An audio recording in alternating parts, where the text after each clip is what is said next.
Si la magia puede arreglar huesos de la noche a la mañana, limpiar casas al instante, teletransportar a las personas a través del país, entonces, ¿por qué algunos magos son pobres, tienen hambre, están desempleados y tienen problemas? ¿Por qué este espectacular y regenerativo fenómeno no puede superar algunos de los problemas más básicos del día a día? Veamos esto a fondo.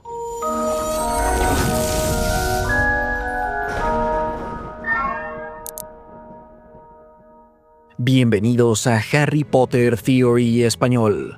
Hoy vamos a hablar de la economía del mundo mágico, pero de manera ligeramente distinta. En el pasado, hemos hablado de por qué existen los magos y brujas pobres. Hoy quiero expandir esa pregunta. Si la magia puede limpiar casas, reparar objetos, sanar heridas y automatizar tareas del día a día, ¿por qué no puede resolver el hambre, la pobreza y otros problemas básicos de manera eficiente? Hay hechizos que pueden restaurar un hogar a su antigua gloria con un movimiento de la varita, como lo hizo Dumbledore. Y hay hechizos que convierten simples tiendas en un enorme lugar para descansar, como vemos en la Copa Mundial de Quidditch. A simple vista, parece que la magia es una ventaja lo suficientemente grande como para tener un estándar de vida mejor para todo mundo. Cuando menos, ¿no debería ser posible que todos los magos y brujas tuvieran comida, ropa limpia, un hogar decente? A pesar de todo, la historia de Harry Potter nos da muchos ejemplos de que este no es siempre el caso. Hay muchos fragmentos en los libros que hacen referencia a la falta de estabilidad económica en ciertas familias mágicas. Por ejemplo, los Weasley. Desde su hogar hasta sus túnicas heredadas, no es ningún secreto que la familia Weasley tiene problemas económicos. Draco Malfoy hasta hace un comentario a Ron donde sugiere que el nombre Weasley es sinónimo de este tipo de cosas. ¿Crees que mi nombre es gracioso? No tengo que preguntar el tuyo. Pelirrojo y esa ropa usada y vieja, debe ser un Weasley. Y cuando Harry ve la cámara de la familia Weasley, se queda sin habla. Harry disfrutó del viaje hacia la cámara de los Weasley, pero después se sintió terrible. Había una pequeña pila de sickles de plata y solo un galeón de oro. Los Weasley no eran los únicos personajes de la historia que no tenían fondos. En mi opinión, uno de los mejores ejemplos de esto en Harry Potter es Remus Lupin. Cuando lo conocemos, se le describe de esta forma. El extraño llevaba una túnica de mago muy raída y remendada. Parecía enfermo y exhausto. Aunque joven, su pelo castaño claro estaba veteado de gris. «Lo pone en su maleta», respondió Hermione señalando el portaequipajes que había encima del hombre dormido, donde había una maleta pequeña y vieja atada con una gran cantidad de nudos. El nombre Profesor R.J. Lupin aparecía en una de las esquinas, en letras medio desprendidas. En la ceremonia de selección, el profesor Lupin se veía particularmente desaliñado junto a los demás profesores que vestían sus mejores túnicas. Las pertenencias de Lupin son viejas, su maletín apenas se mantiene unido y después de llegar a Hogwarts se dice que se ve mejor, como si por fin hubiera comido decentemente. ¿Cómo es esto posible en la sociedad mágica? Lo primero que tenemos que recordar es que el mundo mágico tiene una economía como la nuestra. La definición del libro de texto de economía es un sistema en el cual se hacen e intercambian cosas de valor que se dividen en bienes, cosas físicas y servicios, cosas hechas por personas. Se asume que hay un medio de intercambio. En el mundo moderno es un sistema de finanzas. Ya sea que seas muggle o mágico, esto es crucial. Los magos tienen métodos para intercambiar. Tienen empleos, comercio, bancos, salarios, tienen oferta y demanda. Incluso tienen su propia moneda, galeones, sickles y knuts. Sabemos que, como en el mundo muggle, hay diferentes clases, alta, media y baja. En la sociedad, los Malfoy son de clase alta, los Weasley de clase baja, y quizá alguien como un profesor de Hogwarts sería clase media. El hecho de que sea un mundo mágico no significa que los servicios y los bienes sean gratis. La comida debe prepararse. Las tiendas tienen su inventario y hay que pagar trabajadores. La magia puede cambiar cómo se hacen las cosas, pero no elimina la necesidad de un sistema económico.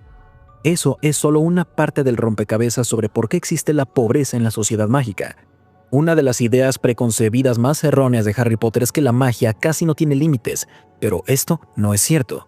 La magia es impresionante, por supuesto, pero tiene reglas, límites, restricciones, y ninguna discusión que tenga que ver con los límites de la magia está completa sin la ley de Gump sobre transformaciones elementales. Esta ley es un principio mágico fundamental que gobierna lo que puede y no conjurarse. No es una legislación, sino un principio científico de la magia como tal. Según Hermione, tu madre no puede hacer comida de la nada, nadie puede. La comida es la primera de las 5 principales excepciones de la ley de Gump sobre transformaciones elementales. Este es uno de los detalles más importantes sobre la economía de la serie, porque muestra que los magos y brujas no pueden mover una varita y crear comida ilimitada de la nada. Se puede invocar la comida si sabes dónde está, se puede transformar, se puede multiplicar si ya tienes algo, pero no se puede crear de la nada. Y eso significa que la pobreza existe. Si no puedes producir comida mágicamente, es decir que los magos enfrentan los mismos problemas que los muggles en cuanto a cultivar comida. Y una vez que existe la escasez, también existe el hambre. Un contraargumento que he escuchado mucho es que si puedes multiplicar la comida que ya tienes, entonces eso debería resolver el problema. Deja un poco de comida y multiplícalo para la siguiente, pero no siempre es tan directo, porque sí puedes multiplicar comida, pero no quiere decir que la nueva comida sea idéntica a nivel molecular. No hay una respuesta concreta sobre cómo funciona esto, pero la teoría es que conforme más veces se multiplique, se vuelve menos nutritiva. La calidad de la comida se degrada cada vez que se duplica. Duplicarla sí debe tener algún beneficio, si no sería prácticamente algo inútil. Pero yo me imagino que ese beneficio existe en una especie de escala. Si la duplicas una vez, podría extender una comida o alimentar a una persona en un periodo breve. Pero repetirla una y otra vez puede mostrar los verdaderos límites. La ley de Gump frecuentemente es malinterpretada, pero lo que nos tenemos que quedar de ella es simple. No puedes crear una fuente ilimitada de cosas nutritivas de la nada. Si este fuera un vacío legal perfecto, el hambre en el mundo mágico no existiría para nada, pero claramente sí existe. En repetidas ocasiones vemos en la serie que la comida tiene que venir de algún lugar. Por ejemplo, en Hogwarts la preparan los elfos domésticos. Los Weasley cocinan su propia comida. Cuando Harry, Ron y Hermione buscan los Horrocruxes en las Reliquias de la Muerte, la comida es un problema. Quizás ese es el ejemplo más claro de toda la serie. Hermione es alguien muy preparada, estudiosa, inteligente y capaz, pero a pesar de todo eso, los tres tienen problemas para alimentarse apropiadamente mientras acampan. Me muero de hambre. Desde que casi me desangro hasta morir, solo he comido un par de hongos.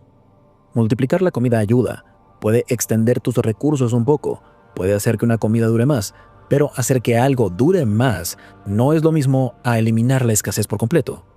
La magia es increíblemente útil para cuestiones prácticas. Puede limpiar, reparar, transportar, preservar, expandir, organizar y duplicar. Pero algo práctico no es lo mismo que algo abundante. La magia es muy buena para administrar recursos, pero no siempre es capaz de reemplazar la fuente como tal. Y yo digo que estos límites también aplican a la riqueza. La comida es la número 1 de las 5 excepciones principales a la ley de Gump sobre transformaciones elementales. Las otras 4 no están publicadas oficialmente en el canon del mundo mágico, pero como la ley de Gump parece estar enfocada en la conjuración, creo que es razonable inferir que las otras 4 excepciones son otras categorías de sustancias que tampoco pueden crearse de la nada. Entonces, sospecho que una de las otras excepciones tiene que ver con otro recurso que es aparentemente finito en la sociedad mágica, y es el dinero o el oro. Eso explicaría por qué, en una sociedad tan abundante como la mágica, existen magos y brujas pobres, y también cómo puede existir la pobreza como tal en este mundo. No creo que la familia Weasley o Remus Lupin hayan decidido, sí, voy a ser pobre porque quiero, me suena una buena idea. Es importante decir que incluso los magos y brujas necesitan un incentivo para trabajar, y por eso encaja la incapacidad de conjurar dinero. Es más, hasta podría ser algo más complicado que la comida, ya que si el oro pudiera multiplicarse, de todas formas no tendríamos problemas. Ser demasiado flojo como para multiplicar tu oro no es una excusa para ser pobre. Me imagino que es imposible. Si en verdad fuera posible transformar cosas en oro, entonces la búsqueda de la famosa piedra filosofal, que hace exactamente eso, no hubiera durado siglos.